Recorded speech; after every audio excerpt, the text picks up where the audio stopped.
to today in the kingdom? We want to wish you guys a good morning, well, good afternoon, wherever you are. This is Today in the Kingdom. This is going to be our fifth episode, and the topic for today is an actual case study that we received, and we want to delve into it and discuss it, um, and see what we can get out of this case study. Take it. We also have a few answers from some of the preachers that we sent this case study to, and we're going to read that as well for people to know what's going on. So the case study is basically a lady who has been in the church, right? She's been in the church for ages, and she's not able to find her husband. So she's hitting like her 40s, and still winya ukunu engware no wasafunim. So she sat down and thought, say, she's of age and she can't wait anymore.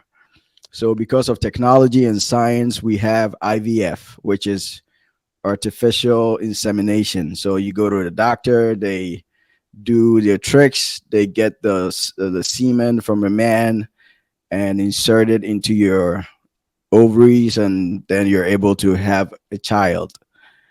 And so the church found out that she was pregnant, and they decided to, yeah, you too before so we kind of bro for day. Disfellowship. Okay, they decided to what's it this day? Fellowship. Fellowship. Fellowship. So they Yeah. disfellowship this lady from the church, and well, first of all, they went to her and then asked her why she got pregnant or who she got pregnant with.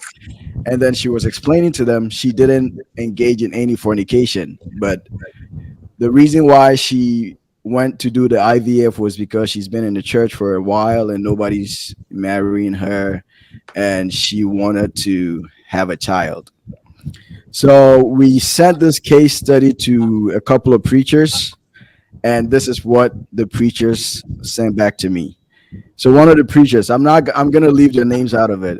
He said this seems to be a tough question, but the case should be brought under godly and scriptural scrutiny. The lady forgot that pregnancy must happen in marriage. She made her choice without faith in God whatsoever. Is not of faith is sin. And the preacher quoted Romans chapter 14, verse 23. She could have had faith and waited on God to last for his blessings. Psalms 37, verse 3 to 7. God could have brought a husband before menopause. God is capable of blessing women with babies even after menopause. Example, Sarah, Genesis chapter 18. God could have brought this lady's desire to pass eventually. The lady in question has brought herself and the church members into disrepute, shame, and doubt. Church members' conscience will be bothering them because she's not married. The church's reputation will be at stake in the community because she's not married. The elders cannot go to everyone in the community to explain that her pregnancy was through insemination. She's now a little leaven and has leavened the whole lump. She has not fornicated with no man, according to the case study. She was injected with a man's spermatozoa, which not through a natural penis, but an artificial penis. She's carrying a baby with someone else's DNA. Just reason for yourself.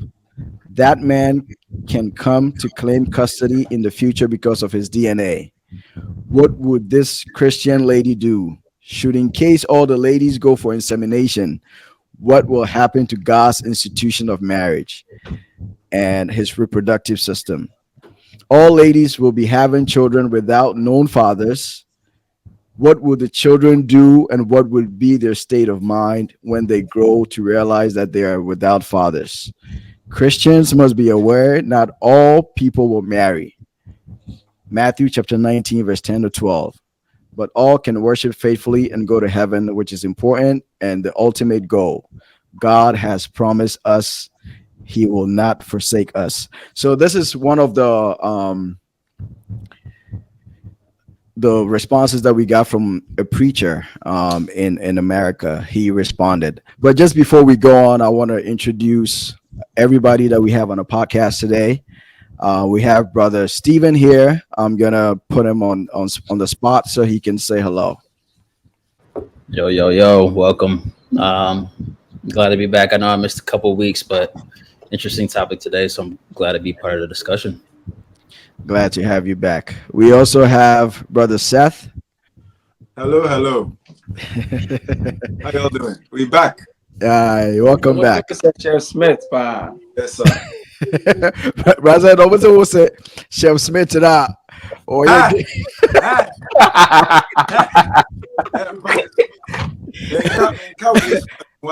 Guinness record. All right, we have Winifred, who's also back today. Hello, Winifred. Hi, I'm glad to be back. Welcome back. You're still on catch it. Thank you. I'm here All to right. stay. We have Daniel, who is our regular member, and he's always here with us. Hello, Daniel. Yeah, don't want to say over here. As I by episode 5. If I say, maybe cause one IFA. Yeah, that's it. I bro for any day and accident. Huh? What's it, bro? For them way they ma wa last day. Okay, that is over. I put my drink carefully, so. All right. We also have Fred, brother Fred here, another regular member. Hello, Fred. Hi, my name is Uncle Fred. Uncle, don't have them out.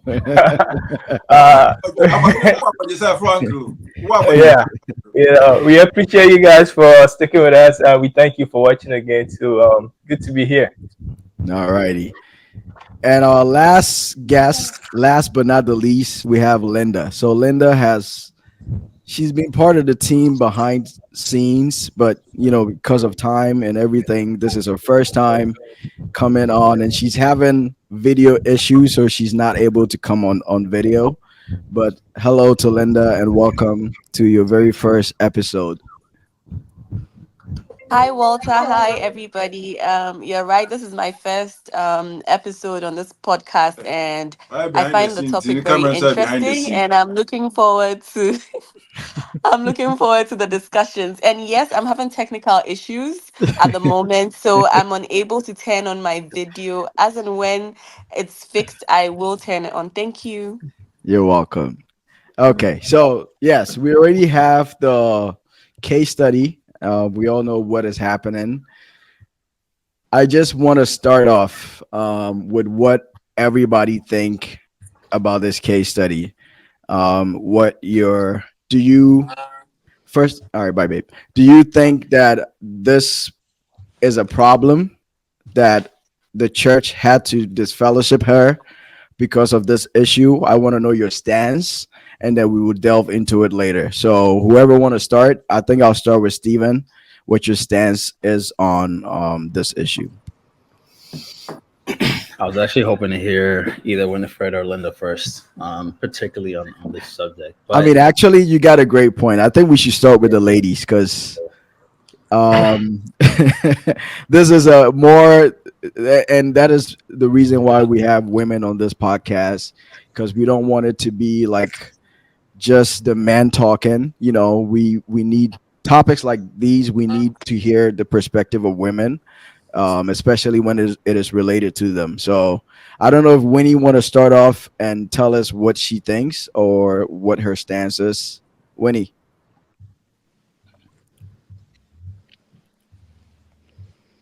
Are you here, Winnie? Okay, I think we lost Winnie.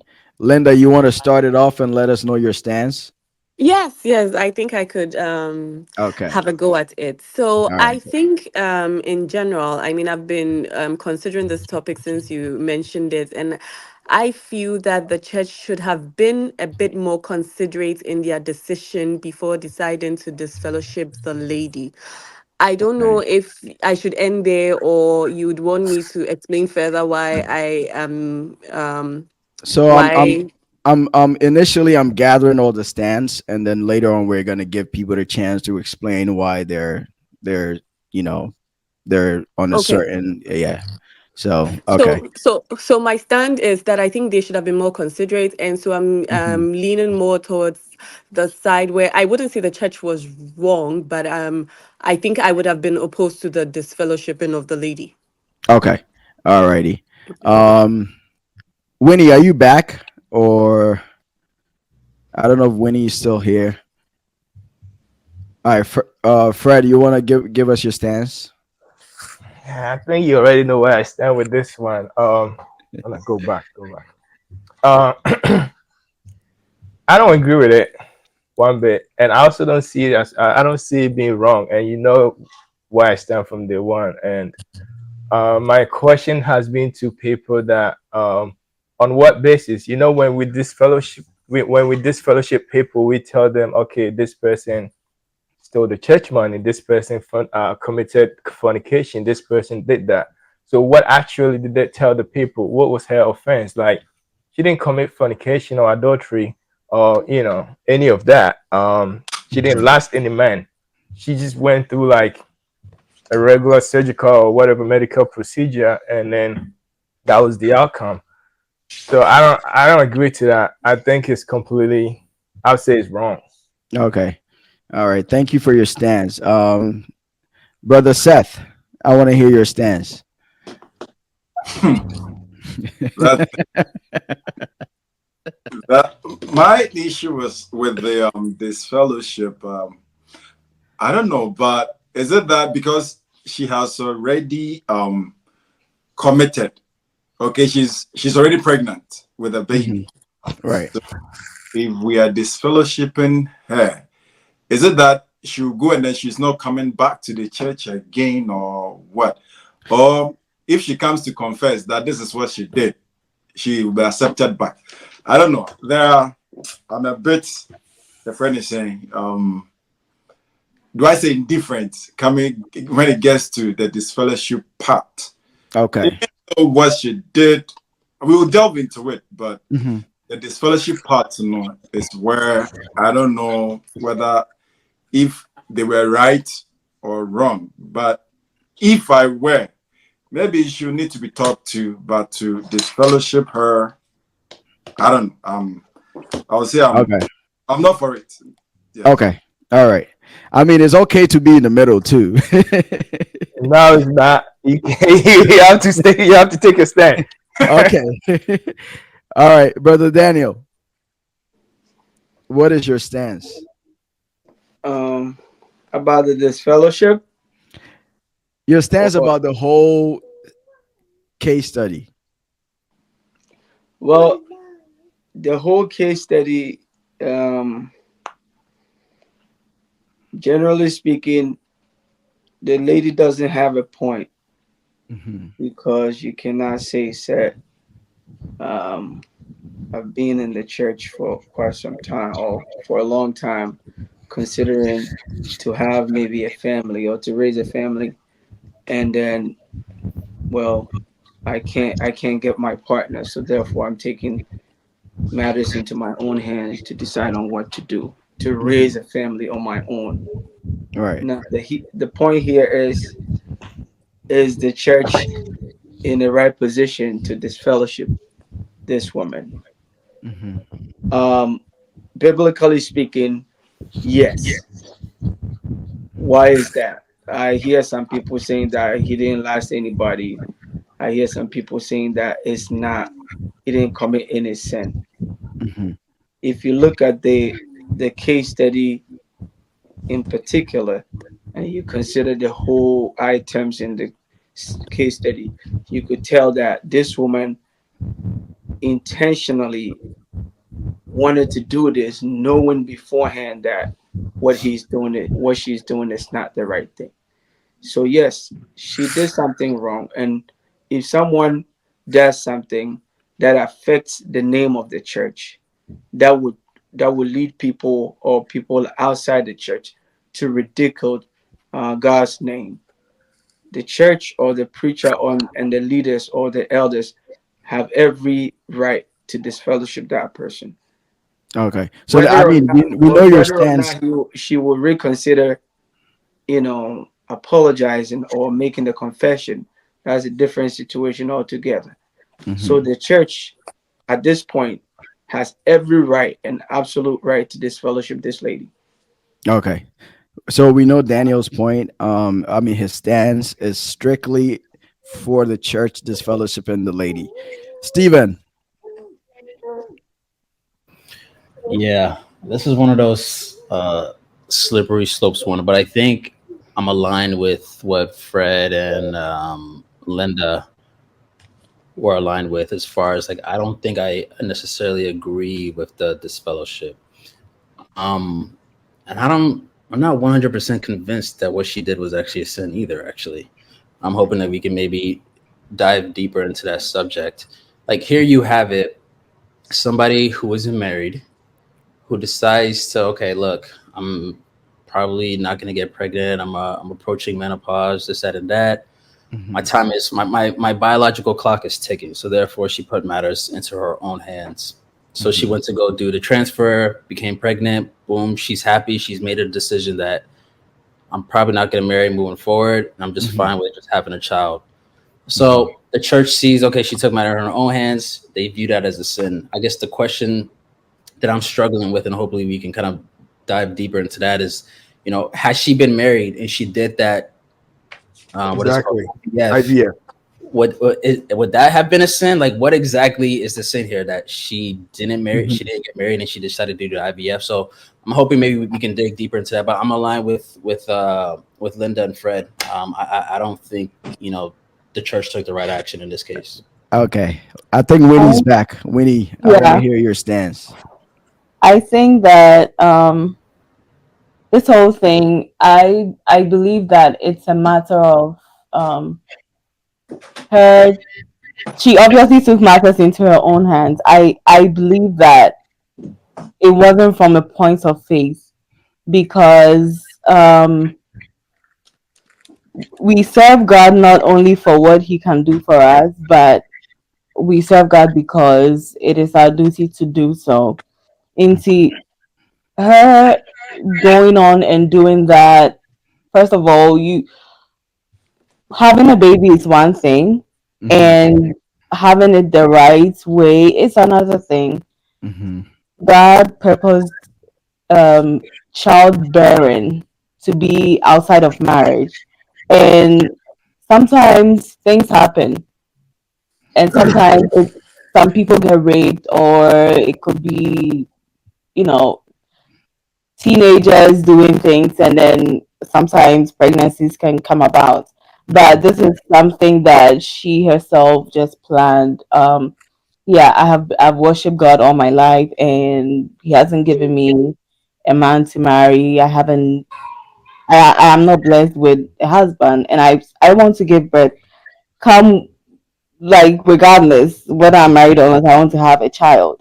Right. So I think that it's from a lack of understanding for what God had for her. We don't know what God had for her, but patience is it's something that we have to learn as Christians.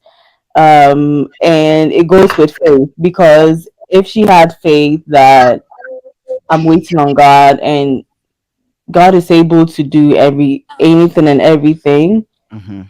then perhaps she wouldn't have done that. And I remember sharing this view on in the group chat that Mhm. it's like when Saul had to wait for Samuel to sacrifice before Mhm. they went to war, and Saul was like, "These people are coming at us, and we haven't sacrificed, and we have to sacrifice before we face them, and they're so close to us." So in haste, he Mhm. performed the sacrifice. And as soon as he performed the sacrifice, Samuel came and said, "What have you done?" Yep. And he told Samuel that, "Oh, they were coming at us, and we have to sacrifice before we Mhm. go face them. And you weren't here to perform the sacrifice, so I had to perform the sacrifice." And Samuel said that you have done a very foolish thing, and it Mhm. was one of the reasons why Saul was disqualified as the king of Israel, and he was the first king too, Mhm. and was disqualified because he was doing things in haste. Right. Because we from that we know that if Saul had waited, Samuel would have surely been there. And even if Samuel wasn't there, he wasn't in the place to perform any sacrifice. He was not authorized. Okay. And we have to realize what God has authorized us to do and what he has not authorized us to do. Hmm.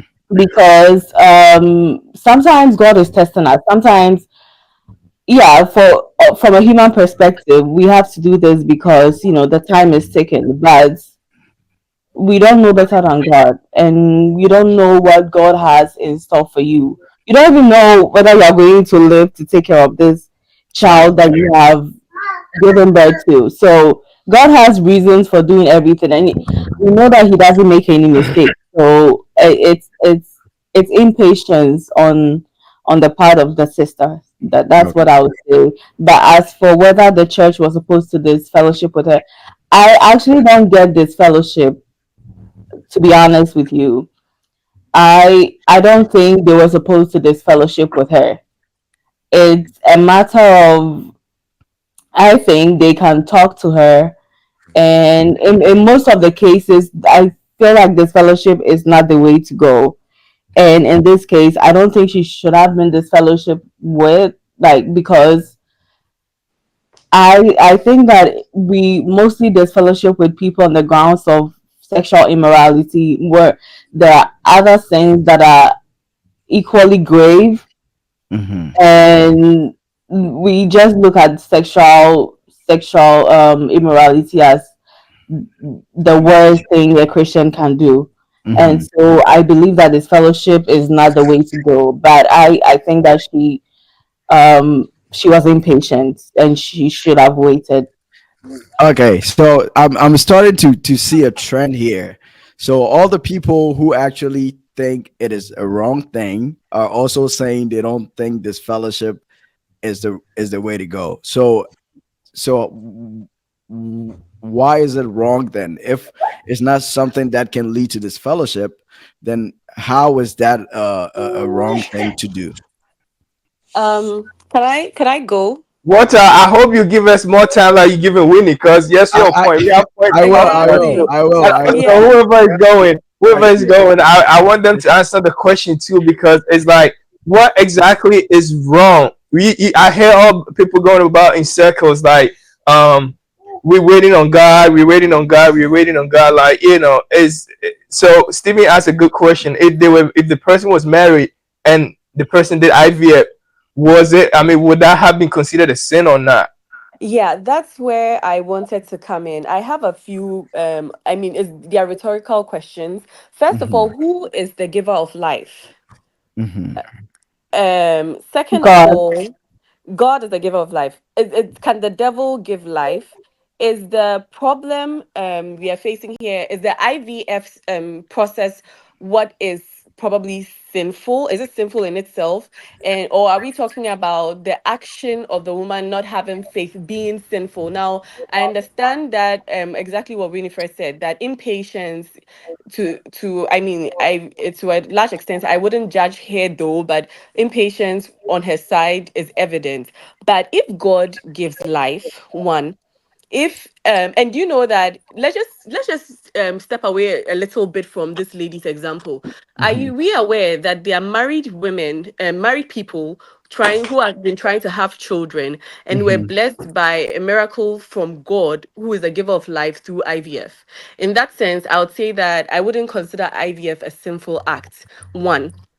Two, there are other married people who have tried several times who haven't been as successful in having children through IVF. And that emphasizes the point that God is the giver of life. Hmm. Now, if we decide to zoom into this lady's situation, let's say that we are saying faith. I believe that God has worked with us in so many ways from the very beginning to now. He used to talk to us through the fathers, through the prophets. There were miracles that were instant, and these days there are still miracles in our lives.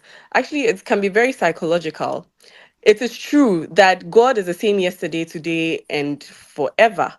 But if we are saying that, for instance, if I'm sick, I know that I'm sick. There are so many reasons why this woman, in fact, we haven't even gone through the reasons why she decided that she couldn't wait to get married, to have children. There are so many things. There's faith. Faith is important. God can cure you. But let me just start with this question. If you are sick, would you take medicine, go to the hospital and be given medicine, or will you wait at home and pray to God to give you a miracle to live? One.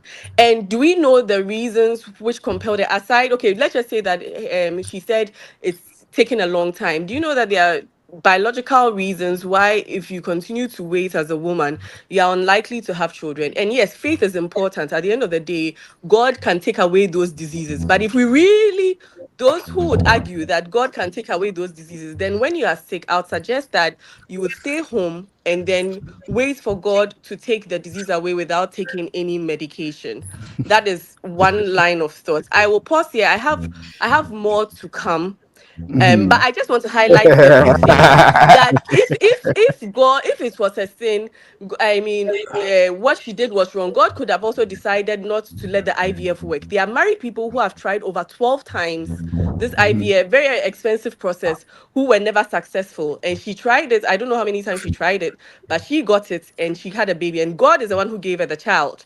And God has a purpose and a reason for everything. So I'll just pause here and then we'll take it from there. Okay, thank you, Winnie. I think the stage was for you, and then so you're still on, so you can go. Okay, So so for Winnie, after all that minute, No, because I asked, no. I asked her a question that if she thinks it's a bad decision, right? Then why doesn't she agree with this fellowship? You get what I'm saying? So okay. that's the question I was asking to Winnie. oh yeah, so I think this fellowship is not the way to go because, like I said, there are other grave sins that I have noticed a trend that the church does not disfellowship with people that have divorced. They have divorced their partners anyhow. I haven't seen the church disfellowship with somebody who has stolen. I've only seen the I've church seen it. disfellowship. Well, I don't know where you've I've been, seen but the it. church does that. They do this fellowship people Yeah. who have children outside wedlock. They do this fellowship people. We had that situation before where I used to worship. A guy stole from the church giving. He was this fellowship. Okay, so I They was saying do that fellowship. I haven't seen it. But maybe it's done, but it's not as common as soon as you see that somebody is with this fellow, they probably got pregnant. And That's the obvious one. That's the only one you can that's the see. obvious one. But the thing is, it's not. I also think that this fellowship is not. People are not being corrected when they are being this fellowship because I know somebody who was this fellowship because she went to get pregnant. She came to apologize in front of the whole church. She got pregnant again the same year. What's the Well, point? that's the grace of loss, God's love. Like it's just like sinning. You sin but one day you may not be lucky, and then you will Yeah. not get the opportunity To come back. to confess. So Yeah. Exactly. there's no limit to confession, and as many as you do it, as long as you have life, you keep doing it. But one day you may not be lucky. That's what it Yeah. is. Okay, but the That's thing a is, good point. if we are to this fellowship with people that get pregnant, we have to be, all of us have to be this fellowship on a normal basis because we all sin. There are some obvious things that you wouldn't do, but we're all sinners. I don't know why some we have handpicked some sins and we have agreed that these people that commit these sins have to be this fellowship with. I don't get it. But the thing I want I to So Winnie, you haven't answered my question. My question Right. is, why do you think is a problem? But then, because okay, the Bible has given us the church. The instruction of the church is if somebody sins or commits a sin, right? And you mhm. talk to them, you approach them. Why am I still on it? Oh, Yeah, sorry, yeah. sorry, I forgot to put it on me. And you approach them and try to talk to them one, two, three times, and they're still in the sin, you have to distance yourself from the person till they repent and come do a confession. So this is like an instruction given to the church to disfellowship or distance themselves from the person committing the sin. So it's not like the church got up one day and said we're going to start this fellowshipping people. It is a biblical, it is a biblical example that the church follows, right? So in this instance, the church has disfellowship the lady because they think artificial insemination is a problem, especially when she's not married.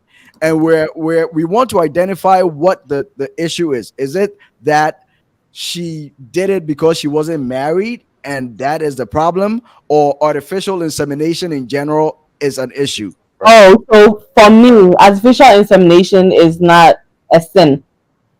My problem with her is doing it with somebody that she doesn't even know. She's not married to this person. And most of it all, she doesn't even know this person.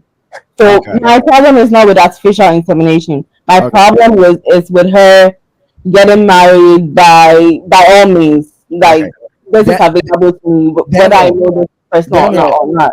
And she's not married to the person. That is my problem with her. All right, I want to hear Daniel's point. Daniel, I want to hear your point up until where we are now. Okay, all right, bro, Seth. Okay, yeah, what ladies are saying.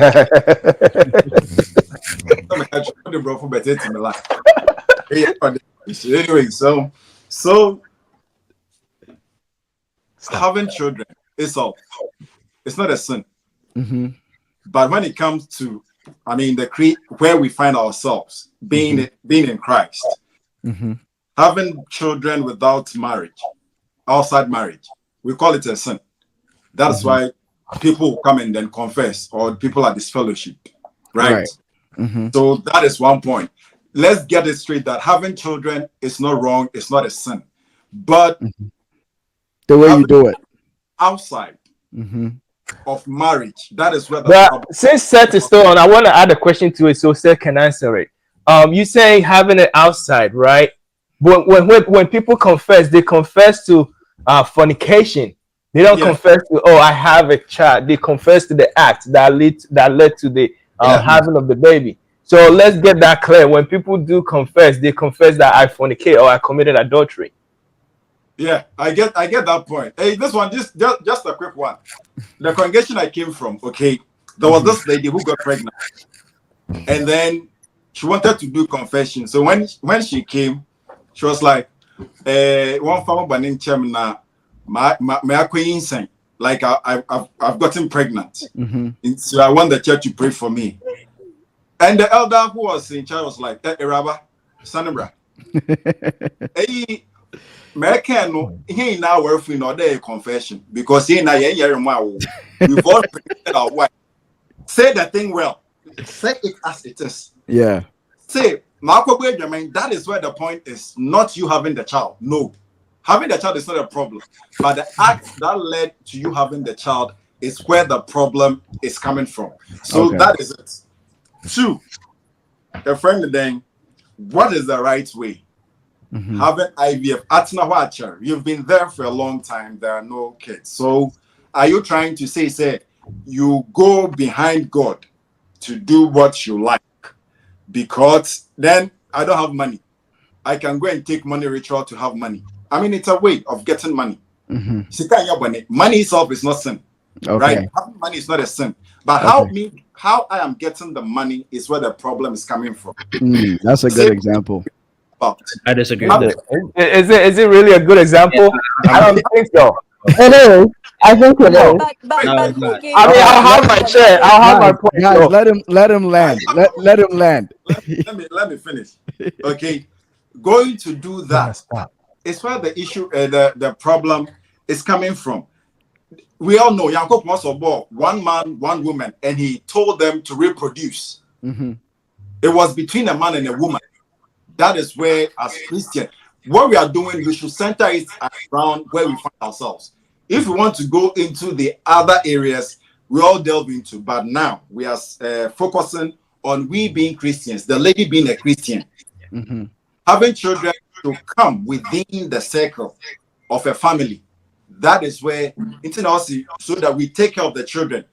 They grow from a home. Maframba should grow up in a home. Okay, and she doing that, there's a problem with it. And then if Afroban Obenyin, who is the father of your child? That is another question. Is you going to and then Afroba now Kate Mommy, who is my father? What are you going to tell your child? That I went to do with a friend saying IVF in the meaning about so you don't have a father. I mean, it's a psychological trauma you're going to put the child in. I mean, that's another point too. The child will not even know who the father is unless you go and adopt a father for your child. And recently I saw in the news there's this guy who was like he's a sperm donor and he was tracing all his kids and he found them. Like how many women? Of course you will find them because technology will lead you to them. See all the stress you put in your child in. Yeah. Some of these things we might take it lightly, but when we go deeper into it, I mean, it is not right. Oba was not right in doing it. You downplay the offense and the power of God in your life. Minisika, like as I said, I don't have money. I'll go and steal to get money. I go my way. You get it. It's kind of a compare. Money is not wrong or it's not a sin, but how to get it. The way. Having a baby is not wrong, but how we get it. Is that going to be a bit meow? There's no problem with it. So, me, as I'm saying, I got a question for you, bro. Okay. Nah. All right, now go ahead, Fred. Go ahead. No, you go ahead, Steve. All right, Seth. Right. So let me summarize what you just said and correct me if I'm wrong. Okay. All right. So you're saying, all right, having a baby it's okay, right? Yeah. Having a baby is not the sin, but how you get it is the problem, right? Okay. And you're trying to correlate it with the money situation, which let me see if you can answer this for me. So you use the example as far as like, hey, I don't have money, so I'm going to what is it called, like Sikabone or whatever like that. Sikadro, right? Sikadro, or I'm gonna go steal the money. So the Sikadro, right? You understand why the Sikadro is a sin? Yeah. But why is it a sin? Because like, but the money itself is not a sin. I get it, right? The way he's going about it or she's going about it, that she's going to somebody else who like isn't God, that practices like evil stuff, blah blah blah blah, and voodoo. Voodoo, or they're going to steal. So take something that doesn't belong to them and make it theirs, right? Those are the sins. So when it comes to actually making a child, right, and you're saying, okay, it's reserved between man and woman. Yep. What is the sin that causes pregnancy? Because he didn't commit adultery. You committed adultery, and what else? You did what? No, he didn't commit adultery. Not a husband. Yeah, I'm saying like you're saying that there's like two different ways that like people can give birth that's in a sinful way. So one is fornicating before marriage, or fornicating while in marriage, but with somebody else. Yeah. And it all centers around fornication. Yep. And fornication to you is sexual intercourse, or is it anything else? Fornication. Intercourse. Yep. That's it. Okay, right. So here comes a situation, right? Where somebody gives birth somebody's able to get pregnant without sexual intercourse. So we understand that the sexual intercourse, that's the act, that's the sin within itself. Being pregnant isn't a sin, right? And you're saying maybe how the way they go about it is, but if they didn't commit a sin, if they just did an IVF, right, which is still between a man and a woman, if you want to be really technical about it. Yeah. Right. So you answered the question. No. No, don't give him that. Like it's not really the man and the woman. There was no act there. There's no act. I get it, but it, like my whole point is that like, okay, it's an IVF. It's a procedure that was able to get her pregnant without her having to actually fornicate. So to me, I don't think it correlates with the money. I agree. The one point that you said that I totally agree with is the fatherless part and like being raised in a home. Like in this case study situation, she still finds herself at a disadvantage because she has to raise a child on her own right now. But that doesn't mean that she can't get married in the future. Maybe she was just really more concerned about the pregnancy part. So me, again, I still stand on the fact that what she did isn't actually a sin because she did not fornicate or she did not commit adultery. I was talking to this about somebody else. They're like, well, what about Mary and Joseph? Yeah, what about her? How was Jesus pregnant? Did That was they? Did, spiritual. Yeah. Oh, I'm just saying. I'm just saying. well, let me come in right here. I know it's a bad example, but they were just using that, like, yo, she didn't fornicate, but this, that, like. So it's like I feel like when we look at this, we gotta. That was spiritual insemination, by the way. Let me come in here. For all those who don't understand, yeah, that was a spiritual, and this is not a spiritual insemination. But my whole point is this: is like I think the act of how she did it itself, I think we all agree, like the IVF isn't a sin. I think the only problem you guys and Seth and Daniel and whoever else, Winifred, I think you guys are more leaning into she didn't have patience. She didn't trust God, and therefore it wasn't right. All right, Daniel, I want to hear you. I think that we are all beating around the bush because some of my colleagues who are saying that it's not right to disfellowship this woman, but still agrees to the fact that this woman has committed sin. We cannot downplay the fact that God is the one who disfellowships, not me or you or anybody else. We base our disfellowship on the grounds of what the Bible has said. So if 1 Corinthians chapter 5, when it was talking about sexual immorality among God's people, that if someone has taken his father's wife, if you think about it, and then your idea is, oh, there's nothing wrong with this, then you would assume you assume the same as artificial insemination outside marriage is also nothing, or it cannot be considered sin. Why? Because you think of taking somebody's wife. Well, you can allude to the fact that this person has committed adultery or whatever. But we saw some people in the church who were saying that it's nothing. Just like we are saying here that, oh, this person hasn't lost anyone.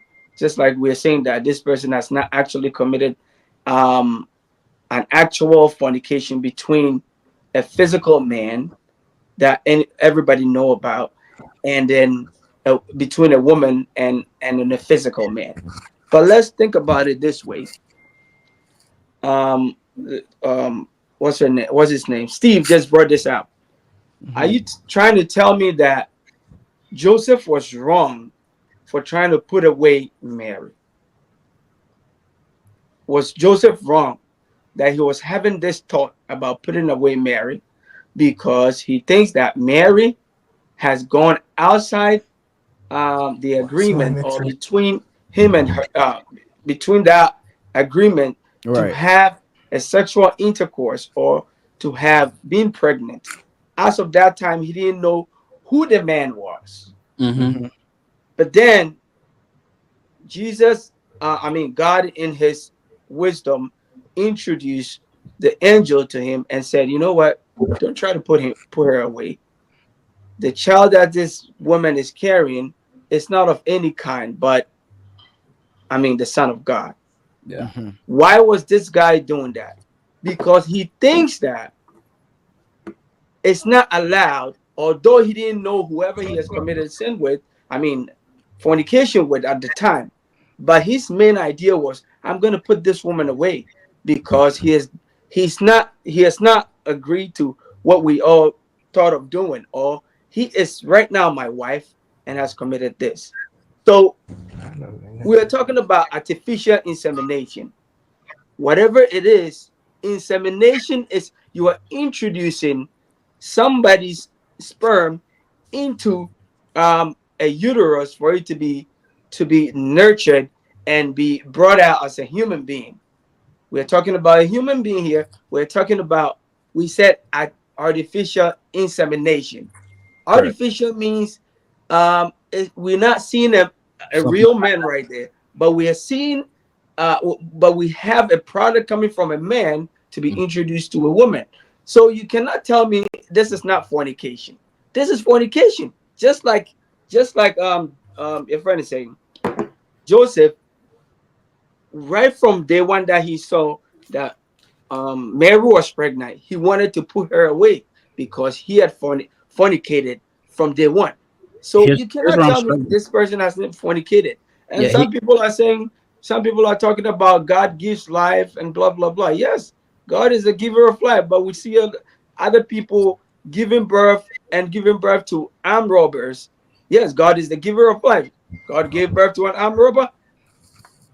It's where this person is brought up from. It's where whoever gave birth to that person. It's about the nurturing. It's about whoever the what do you call it? Environment. The environment and the training that he was brought up with. Yes, God is the giver of life, but God wants us to have life within a certain umbrella, and that's what we are talking about. Can you remind me real quick, Daniel?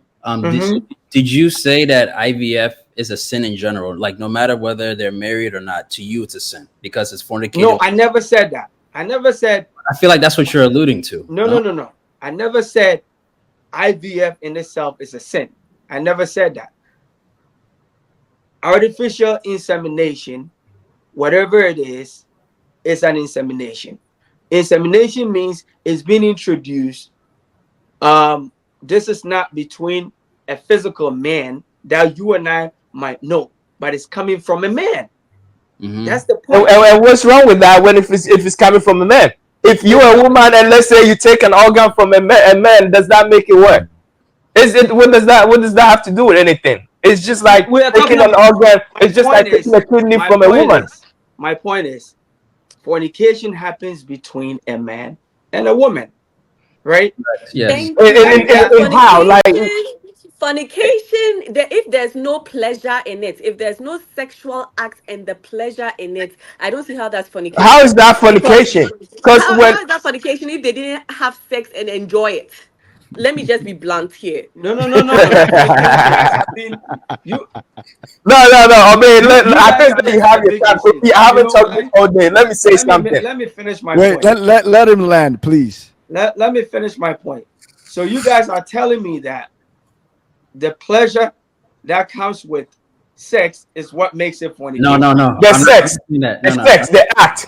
That's what makes it fornication.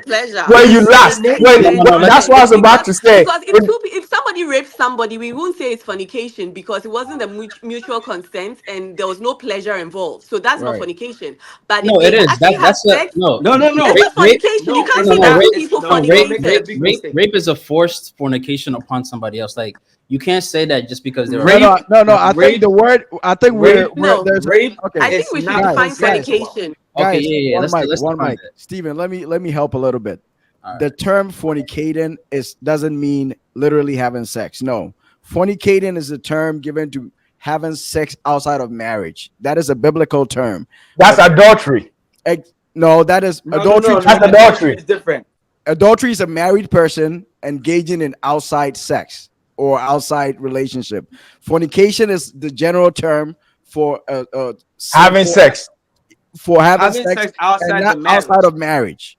You get what I'm saying? Yeah. So yes, and rape is not the same as sex. Rape exactly. So yes, Linda, I was trying to help you out. That correct Stephen. But what's the definition? I don't want to go like too off topic, but like, isn't rape forced sex? Like, yes, it is, but it's not forced for the. No, it's not a sin. Fornication itself becomes a sin because you involve yourself into it. Exactly. You over there and somebody forced themselves, or you were not part of it. The person receiving it isn't fornicating. The person doing it is the one that's right. No. Yeah. What is rape? Rape is you are not consenting to what the other person is doing to you. That's not consensual. So rape is not fornication. Rape is somebody trying to force you into an act. Yeah, the person who's doing it is fornicating. Got it. And but fornication is consensual. In this case, the woman who is doing the IVF or who is doing this insemination has consented to that unknown man that you think he's not lusting after, or he's not having any pleasure with. So, Ben, you He really went in think that is there. fornicating? So, That's so I don't know if Obey have his own Bible Without or the whatever, sexual because act. what I he's don't know. saying is different. Yeah. When the Jews asked Jesus about, okay, in the Old Testament it said this was what, like, as far as fornication, or and Jesus said when you lust the person. That's why when you guys keep saying sex, it's not just Yeah. having sex. If you When you lust, lust the yeah. person, Mm-hmm. in this case, this person cannot even see the man or the Mm-hmm. woman or whoever is involved for Mm-hmm. her to even last on, I mean, that person. So you cannot say that's fornication, in my opinion. now, That's not Fred. As somehow can't cry you, man. Why? Because okay. even Jesus here is Okay. saying that even lasting after someone without even doing the actual act, Okay. But he didn't ask. He the didn't. She didn't. actual She act. didn't last He on didn't anybody. define that as fornication, though. He said if Listen, you Yeah, that lust you was a after No, guys. someone obey. physically Last, from the last in itself. going through Okay, okay, to the guys, actual guys, act. one mic. Linda, I want you to As a say your man, come point. on, man, can Okay, you? I am I've been And sorry, calling and all this after Daniel. while. Let me yield the floor After to Linda is done, yeah. I'm gonna ask each and everyone a question. No, you're So not gonna. You haven't given me the time to talk yeah. today. Fred hasn't spoken Okay, yet. can I speak after I Daniel don't know, mafia finishes friends, his sir. statement? okay, Oh, Linda, go ahead, go ahead. Okay, I was just trying to say that I think that the word I don't lust know. I'm not hearing was Linda. God. I mean, Jesus advised against it because as soon as it's created in your mind, it would lead you to commit the actual act of fornication. It's likely to coerce you to lead to that actual act. So Right. I think that there can't be any fornication without the actual mutual consent of sex actually happening. Right. And can I go further with other points that I Yeah, wanted to yeah, make yeah. vigorously? And then when Okay. you're done, Fred will talk, and I think Winnie, we haven't heard from you, so Winnie will go after Fred. I just wanted to clarify that in the first place, there are so many things that are good in this world that can be used for bad. And so right now we have to zoom into which aspect of what the lady did can constitute sin. Now, the IVF itself, it's supposed to be, I mean, who gave the knowledge to doctors in the first place to be able to have this ability? They didn't come up with it with their own strength. I believe it is God. If you believe it is the devil, that's also, I mean, I'm ready to argue that out and understand why you think that it is God. In the Do first you place, think? every good thing can be used for a bad thing. A gun that kills people can also be used to defend God's people. Mm-hmm. And IVF exists to also help people who are actually married to have children to be able to have children. I mean, who can't have children to be able to have children. Now, Right. it can also be used in a negative way. If you say that thing can be used in a negative thing, but let's zoom in into this lady's situation. There are so many reasons why women are always the ones who have to be manipulated and massaged to be able to have children. I mean, if you have experienced the reality of what really happens, I think that we should zoom into what she did that constitutes sin. Is it lack of faith? Lack of faith. I totally agree with everybody 100% that her impatience and lack of faith is what I think constitutes sin. I don't think the Mm-hmm. IVF in itself constitutes sin. And I think that her lack of faith could have to some extent be pardoned. Now, if you say to the extent that her lack of faith constitutes fornication, I don't agree with you because she didn't see the physical man, she didn't lust after him, she didn't have sex with him. And for the argument that children are born and they can be armed robbers, yes, people who are actually married, blessed by God, give birth to children who turn out to be terrorists, who turn out to be armed robbers. Like, Mm-hmm. there's no way to tell what God's mind is. God's Yeah. mind, his ways are not our ways. Nothing about his is the same as ours. And at the end of the day, even with Adam and with Abraham and Sarah's story, where Ishmael came about and we are going through all these troubles, you don't know God's ways. God could have decided that the servants would never get pregnant. Because why did so many other women in the Bible face so many challenges with getting pregnant? And if God is a giver of life, why did he easily give to others and did not give to us? We cannot challenge God's theory. And I think that if God has put the knowledge in people's minds to have IVF, then IVF we cannot say that it's not sacred or it's a sin. And so the only challenge here that I would agree with is that the woman was impatient, fornicate or not. That's the point. And I'm saying that she did better than other people who actually commit adultery and Right. fornicate, because Right. I don't agree with your definition of fornication. Let's go to the Bible, let's go to the dictionary, and let's define fornication. If it doesn't include sexual acts, then that's fine. Because why would they say that lust? Even lust, what is lust? The definition of lust What is the includes definition of sexual acts in your fornication? mind. What is the definition of fornication? So that's the part that I Hold on. don't agree with Let me Daniel try to on. find But I the do I agree with him when he says that yes, we should be cautious of things about like IVF, because it takes us to further issues that may not be biblical. That's exactly why I brought out the point that everything that exists in this world may have a good and a bad side. Yes. IVF could be helping genuinely married people trying to have children. And in the case of this lady, we are trying to separate what makes what she did a sin or not. Is the Okay. IVF in itself a sin? I don't think so. Yeah. Is And he her himself, act a sin? Her act was getting in the IVF. And since IVF is not a sin, I don't see the act as a sin. So Right. what is the sin? Her sin is her not waiting upon God and believing in God. Because Yeah. if you say that that's it. her sin is fornication, I don't agree with you, because I don't agree with your So definition Linda, of if you say fornication. that, her sin was not waiting on God, so that means that we can say the whole IVF is wrong then, because if you're a married Exactly. couple, no, if you're a married couple and you cannot wait on God and you do the IVF too, that's Exactly. also You wrong. So then Fred, I the whole agree with you. IVF in Listen, itself no, is no. wrong. All right. All I right. absolutely agree with you, because Fred, yes, that's why yeah. I said that if you are sick, would you rather stay home and decide for God to heal you of your sickness, or will you Yeah. take medicine? Yeah. IVF, and that's why I said that who gave the doctors the knowledge about IVF? Hmm. You understand what I'm trying to say? So yeah, married people could wait, and that's why I said that this lady, we don't even know the underlying factors that force her to Hmm. even quicken and go for IVF, because women go through a lot. There are fibroids, there are endometriosis, there's adenomyosis. There are so many things that the doctors will tell you that if you wait, your Oh, womb has to be removed at the end of the day. There are so many things that could have led her to do that. So yes, Fred, I agree with you. My line of argument is that in Christianity, at the end of the day, what can be used against you is your faith. There are some married people that can wait till they die without having children, believing in God, and God will reward them. And there are Hmm. some married people that can wait and then decide to have IVF. And so that's where my point is, that if the church is punishing this lady for her lack of faith, is that Hmm. right or wrong?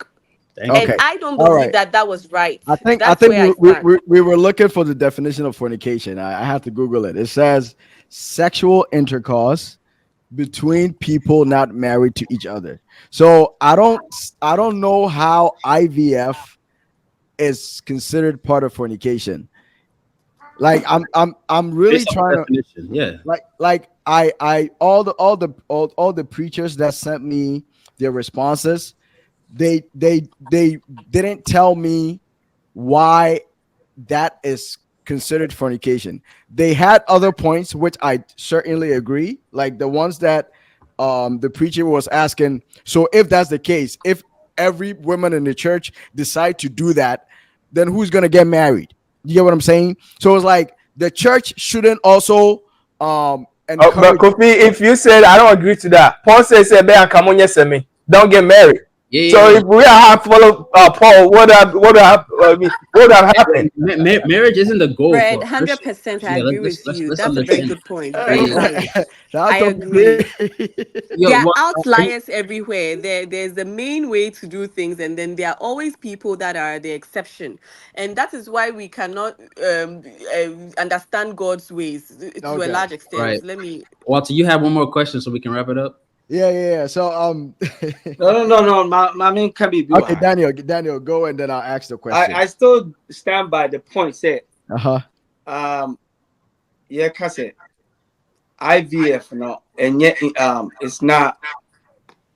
Me kind of say It's No, not stop. fornication. Oh yeah, that was the question I it's wanted to not ask you. fornication. Yeah, yeah, because you were saying that okay, IVF is considered fornication because maybe they don't. That's not my point. What was your point? IVF, whereby a be fornication, between Obia and Kofomi Nua, Omonye married. That's where it becomes a fornication. Why am I saying this? Because Se nipa mienu a omuntimi nyaba. Echo doctor was say, ya try the natural way a yenya eba. Ye fa bema fufro hu nsuo na de ya na. No, we take the same man with the woman a ebi o ma try the natural way na omunyaba. Na ya try say ye be introduce and ye be inseminate this man. Ne semen no usually enya one time semen ebi more than one. To say be I know you be share one time maybe what have it say maybe the man is not able to produce enough, semen. I bet me am I possible. And until as IVF say you introduce these semen into the person, obet me will be at 3 or 4. And my omunye that fertile enough, maybe when you one pet. But a lot of times they go by having more than one children. So you're because saying of that act. No, sorry, okay, I'm so very sorry to interrupt, but IVF is not artificial insemination. Artificial insemination is when they introduce, I was just reading about it. When they put the sperm in the woman. IVF actually goes beyond that. IVF is when they combine the sperm and the egg in a lab and it's already a baby, it's already an embryo. So then they put an embryo inside the woman's womb. Insemination is when they just put sperms. But at the stage of IVF, they've already developed the baby. So I just want to clarify that. I just want to understand Daniel's point real quick because I think what Daniel's trying to say is that if they were to do something like that, right? He's saying that okay, if I'm a married couple and I'm having a hard time conceiving via sexual intercourse, I'm allowed to use my wife or I'm allowed to use my husband to try to do like an IVF or insemination. But I think Daniel's problem is that okay, if I'm married, right? And I've tried the IVF, I've tried the insemination with my married couple. As a Christian, I shouldn't go seek another man's sperm or another woman's egg. No, that's fornication. That's his point. And you view that as fornication. That's fornication because the man in question, the man that you're going to seek for his semen whatsoever, you're not married to him. Yeah. You're not but married you know to this goes further. Women also there's also another option besides taking a man's sperm. I'm so sorry, Daniel. I just wanted to clarify this. Please forgive me. I'm just saying that this is why we need besides women you taking a sperm for a woman to put in another woman, there's also another version where a married couple can have children and they put both the man and the woman's embryo in another woman who is able to receive it and carry it. So is that also fornication? That's because surrogate. then Surrogate that's is not surrogate allowed. and they are carrying somebody else's That's not good. That's not good. You see, I don't agree with that assessment, Daniel, though. I really don't. you see, when we are doing things that say we are regular person, right? We are regular person, not when you Christian need. Now, person yes, yes, it's allowed. A lot of people they do all of that. I think say, lady, yeah, this show be Mary Jane, and then Wade or someone high. D-Wade. Yeah, they did it through that. Like the child was carried by someone else, but it was both of them almost way egg no way sperm.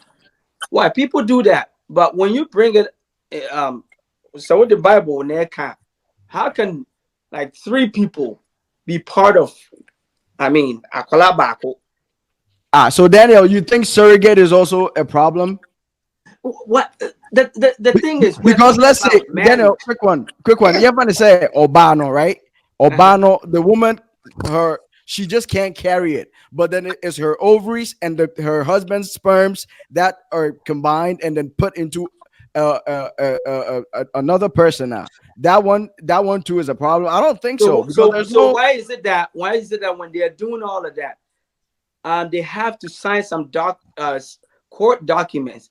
Yeah, because later on the person can come and say the child is mine.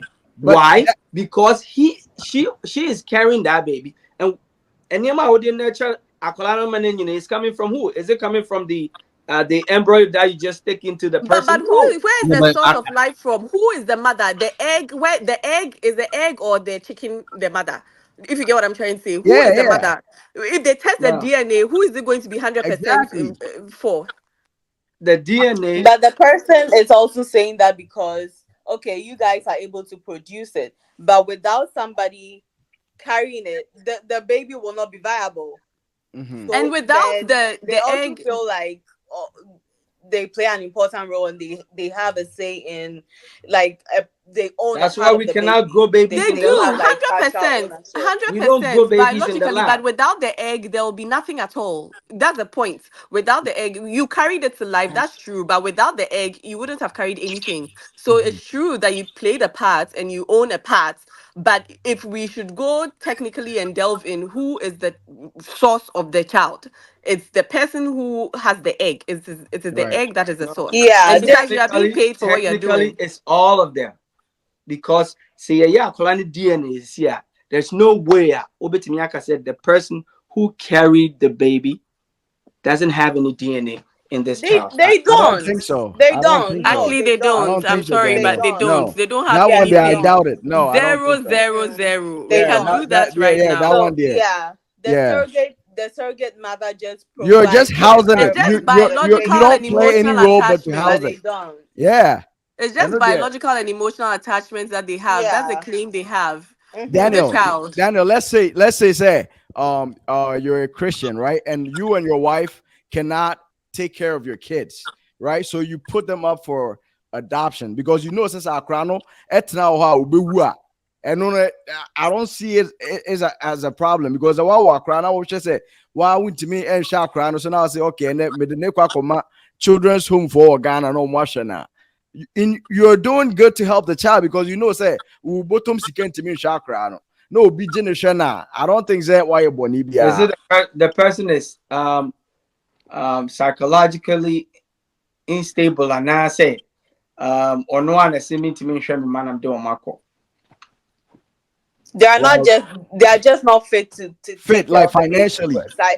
Financially, psychologically, mentally, they are not there. Yeah, bro. That's a And I different make kind of story say altogether. these topics are like so complicated, right? And it was a good case study that I think said the person brought up, and That's why I wanted us to limit ourselves mhm, with say a artificial insemination between the person that we are talking about and the unknown person yes, who are not married. yeah, Is that considered sin? hmm, Is that considered sin? And if you want to be not even technical, these two are not married. If they are married, you can do whatever. You can do artificial insemination, you can do whatever. It's right, between you because mummy no more consent to say mo pesa mo wo and mo try the natural way. But whereby I mean to me me to one I mean to me me worry yeah na makwaji obi hu nsuo se me pese me de wo de. And you telling me it's not fornication. I don't know how you define fornication. okay. That's my point. So First Corinthians chapter 6 So verse 12, right? It says, "Not all things are beneficial in the sight of God." You know, we can use that to buttress the point. Say, yes, you as a Christian, you can, you have the self whatever to do whatever you want. But the question is, are people going to see you and start thinking that you're a Christian and you had a child without being married? So in all that, being a Christian, does that tell you you have to like just lay aside your your pleasure and your pleasure of having a baby, and just hold on to God and hoping you find somebody to marry you and have a child? I think that's one thing that we need to look at, Bruh Seth. And Yes. Bruh Seth, we will be able and we're past our All right. thing. From what you're saying, let's say, Mm-hmm. I'm a woman. My boss, sorry, I am pregnant. Mm-hmm. That scenario, how do you see me worry you? Everybody knows I'm not married. wait, but Yeah. because on my screen there, it go round. It's like it's loading. How Is about it just now? me?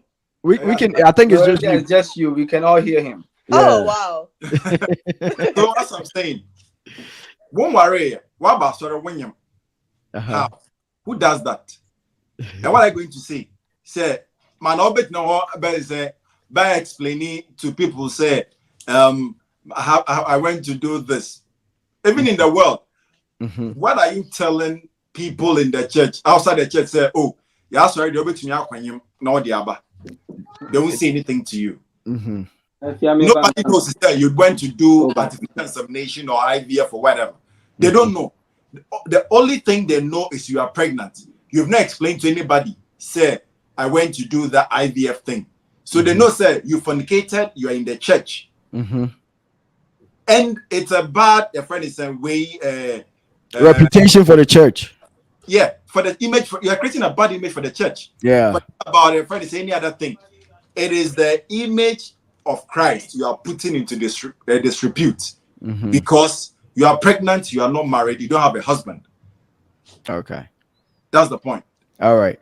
Everybody is gonna get the chance to close it up. I'm gonna start off with, I think so Steven, you need to go. So Steven, Linda, Winifred, and Daniel. So Steven, go. Yeah, to me, I think the moral of the story with this one is that she didn't have patience, Mm-hmm. and she because of her patience, she decided to take matters into her own hands. And as a Christian, I think all of us are agreeing and saying, she should have exercised some more patience and maybe see what God has done. Based off everything that I've heard today, I think I still stand on how I began. Mm-hmm. I don't believe the IVF in itself is sin. I Mm-hmm. don't believe having a surrogate is a sin. I don't believe that is intercourse. I mean, not intercourse. I'm sorry, fornication. And I Mm-hmm. don't believe it's adultery. I do believe like there are instances where, if you're married and both spouses have tried and nothing works, if they want to take a different route, which is a medical route, Mm-hmm. to be able to conceive, that's okay. If two families are together and they want to adopt a child, I know maybe that's like even a different subject. That Yeah. is theirs. I think that's okay as well. I Mm-hmm. do believe, and I think I've come to an understanding throughout this discussion where it is a little bit tricky in this situation where she did the IVF and now she's become a single mother. I think it's just going to bring more problems. Not necessarily bring more problems. It's going to be a little bit more difficult to raise a child on Mm-hmm. her own. And I believe the church maybe shouldn't have disfellowshipped her. Maybe try to help her understand, patience is key, this, that, and that. But now that you've had or you're pregnant, we can help you with the child, and we can do whatever it is that we can do as a church to make sure that, the child is raised in Christ in the way of the Lord so that, they can have a better future for themselves. So I think at the end of the day, I still stand where I stand with this, but I'm more than happy to kind of like, talk about it more in the future. Okay. Sounds good. Linda.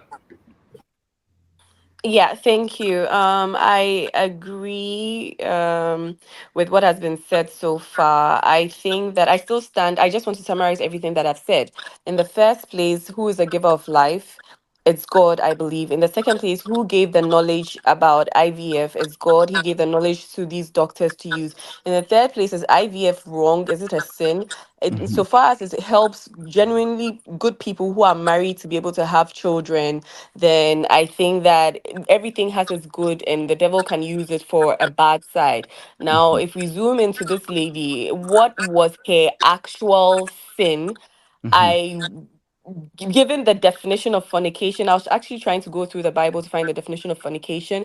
At best, we could say lust, and even lust is a sexual desire. Mm-hmm. Everything about fornication, lust involves some element of a sexual act or desire. And so I don't believe that she fornicated by having IVF or whatever insemination from a donor who she never met, does not know is would constitute a sin on her part. Should she have been punished for her lack of faith?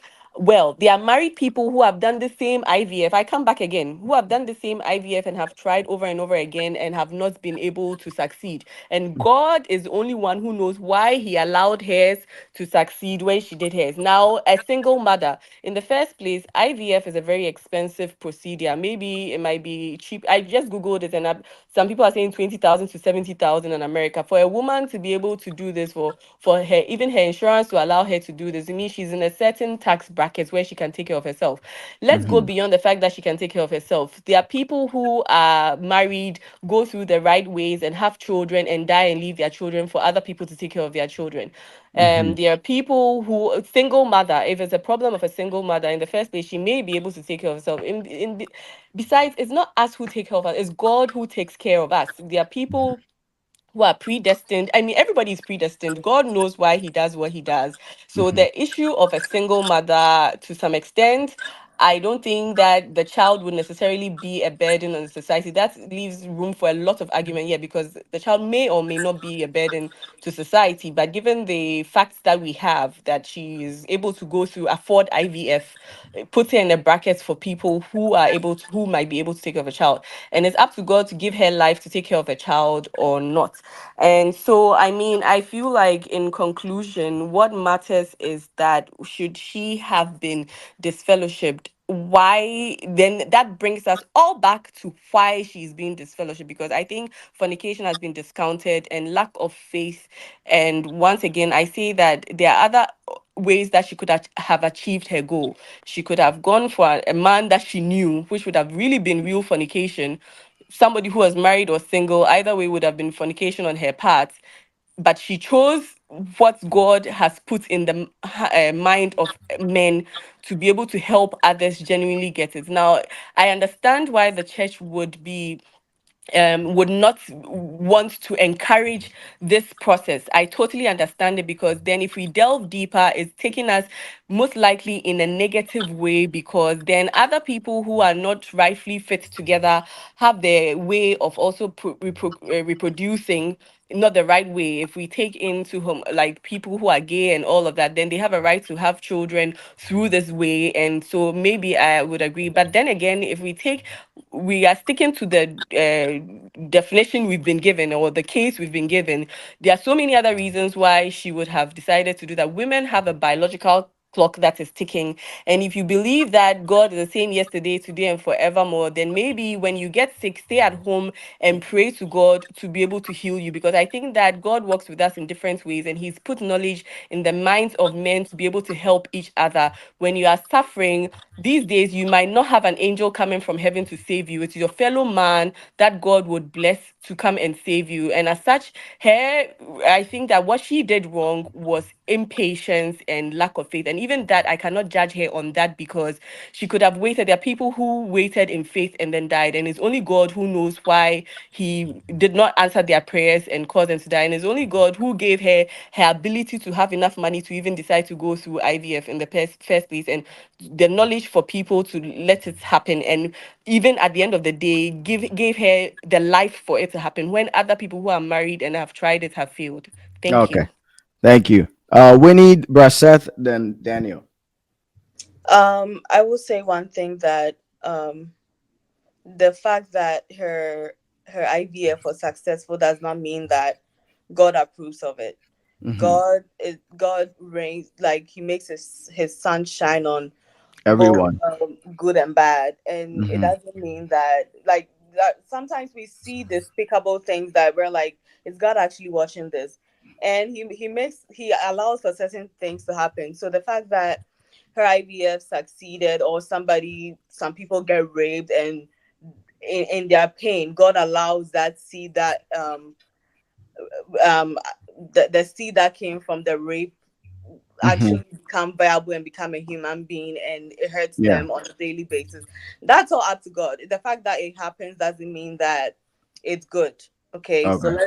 let's get that. Also, I believe that sin does not only entail in the act, in the physical act. Sin begins in the mind. It has to start in the heart. You have to cultivate the seed in your heart before you think of ways of carrying it out, and then actually carrying it out and in the open for everyone to see. So you thinking of having a baby and thinking that, oh, I mean, I know there are ways and means of getting it, Mm-hmm. with or without a man, I can have a baby. And in this case, she did it without the physical man being present, but she used the seed of a man whom she is not married to.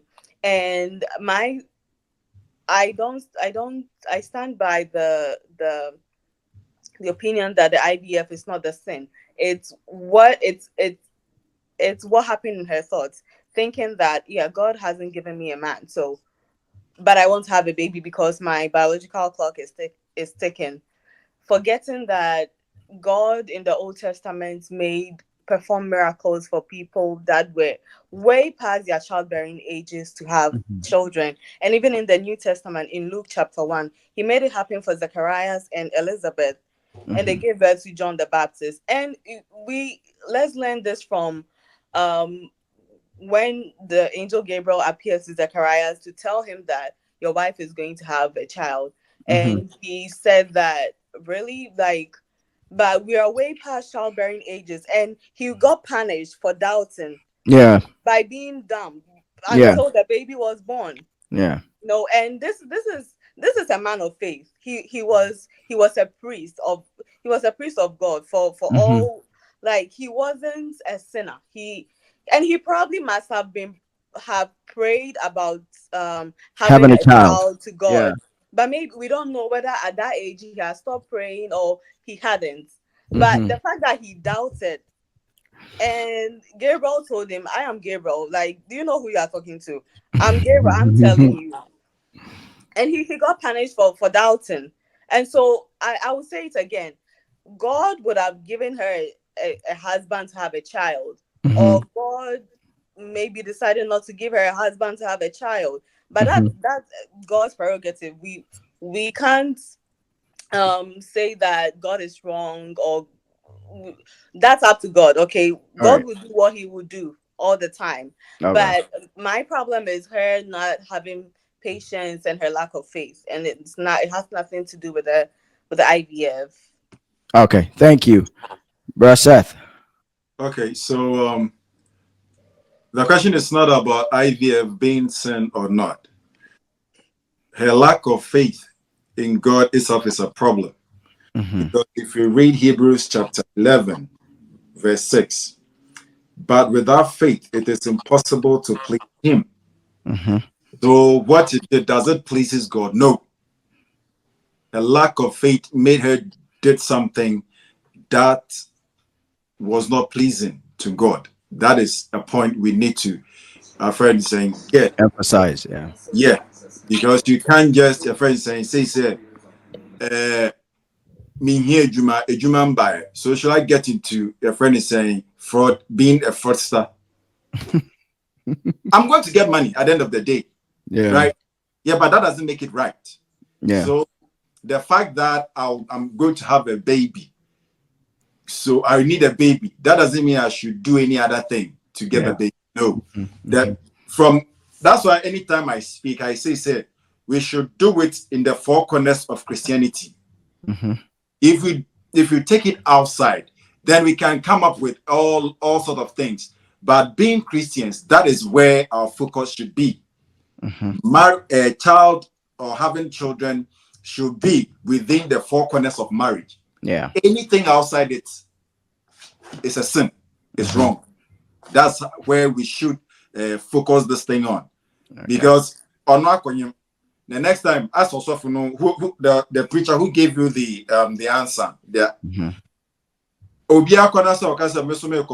IVF namaya. What happens to that institution of marriage that God instituted? Yeah. We are downplaying the power of God in a way.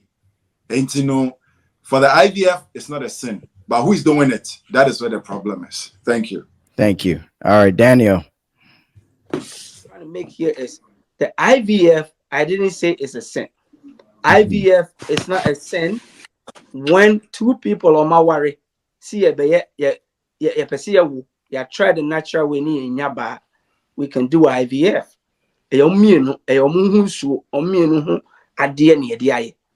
But this case that we are talking about is between Oba on worry now what dinner home or aquaji bema onim ni baby a hunsu e de peba. Right there's no marriage.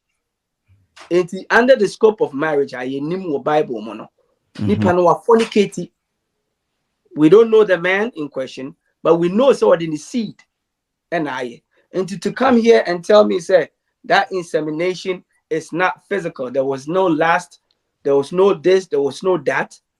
That is not what we believe in as Churches of Christ. We believe, say, our real between Obani Bema or Makunyanko ni Mami Yako. If they can do, they can use technology to get a baby, which is through IVF or whatever, that's fine. And that's what we're talking about. Fornication is having an affair with someone who you are not married to. And it's not social pornography still what boy drama. It's classified under this umbrella of sexual immorality. Let's be clear on this. Enti Obano, apart from the lack of faith, which led to all of this. No? The act that he committed, we should agree and accept, say, it's fornication because it's between her and the person that she's not married to. Doing this sort of insemination, coming out with a baby, or doing this insemination, and yet our real counsel no my outside the scope of marriage. And that is why it is a sin. That is why it or deserve to say you tuno. Now, as to say Obababe ye confession, Amaya Jinatum dear, and we all know nasem. Bible on dear, see Jinasun ye de casa dia, ye beka se nipano wa boy jamai. Ye tuno because Bible ne si ye nyisa anko phone free mo. Me na me jenkwa debi, enyam na me jenkwa, Nyankopon de jenkwa. Nti so sa ba Nyankopon chen e besre bone facha. Nyankopon de beche no. Nti ye ntimi so nka se discussing about disfellowship, you know, it's wrong, blah blah blah. No. Could you imagine? I've witnessed and so many preachers do this. Minimo bia otena sorry no. Na omo ye niema tantan. Omo boy dwaman ma I know this a preacher who said that yes, Oma committed this blunder, but Omo leading into our career. It is any panebende. I was here come on, sorry, no who said Sansem who will no mudi. But at the end of the day, we admonish them, we teach them the right way because at Omoya Bonimpokrana almost more worry. Sana Yankopon until we should call a spade a spade. Sadie way and yet now sorry many who say yet ni pass miss why yet a dear way and yet it's yet Yanko Pomra, it's yet Christosom and Chre. Now one more honomo. It serves as a friend said terminal. Yeah. It serves as an example. Yeah. It serves as an example. No obia edia yesu. And we should be careful when we come on this podcast, not just throwing things out there, but we should be considerate as to the people who will be listening to us. That's my point. So-called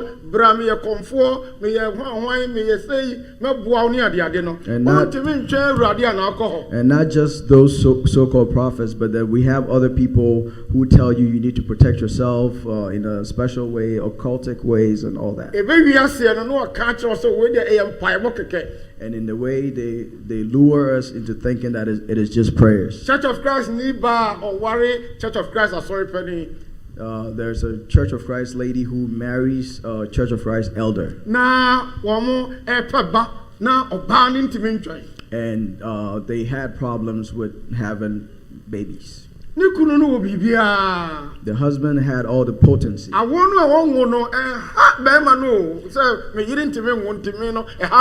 The man or the church elder had no problem with this situation. But the wife had a problem. So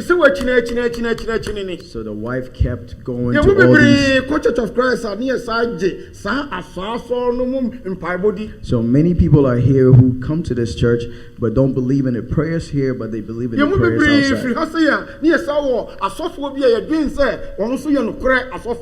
Some people are here that also have their trust in some other preachers and think those people can help them. So this lady in that we're talking about, she had a friend that worshiped with Jehovah's Witness.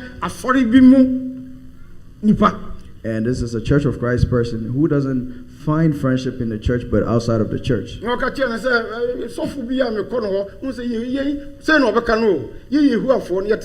of Christ for no.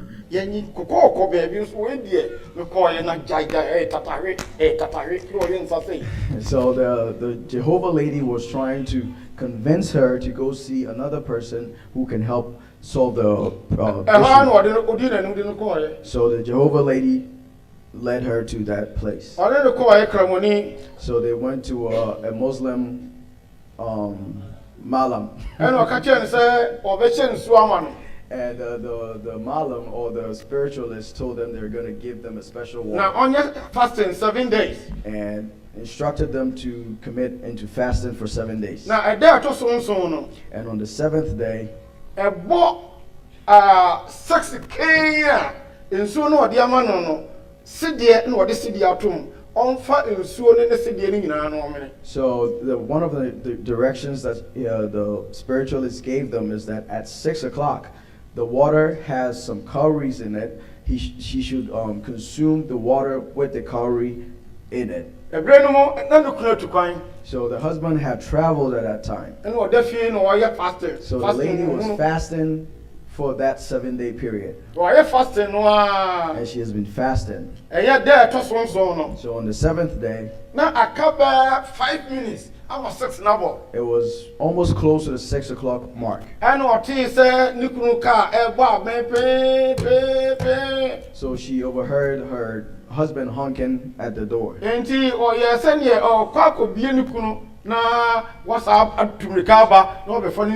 So she wanted to rush and open the door for the husband so she can come back at the 6 o'clock mark and drink the water. So when she got to the door, her husband was like, "Listen, I have some stuff in the trunk. Help me bring it inside." So because of the situation that she's trying to meet the 6 o'clock mark, she was rushing and trying to gather all the things in the fasting. So once she was able to take everything, it was 2 minutes after 6 o'clock. And when she went to the water and take a closer look at the water, the calorie in the water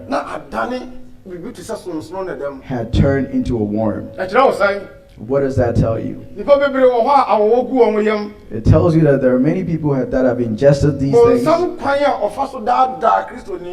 And these are the ways that the devil used to trick us. Because we're not able to wait.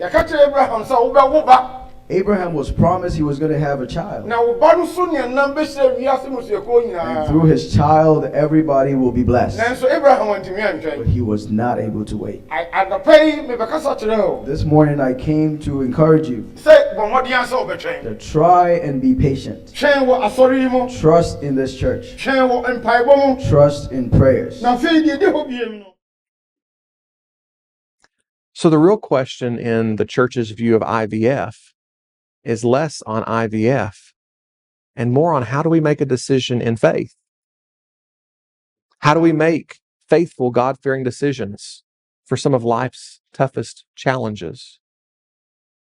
The Bible doesn't tell you to do IVF or to don't do IVF, but the Bible does say pray without ceasing. If you do not go into tough decisions with prayer, you won't know what the will of God is. And whether that is IVF, whether that is insulin, chemo, I want a child naturally.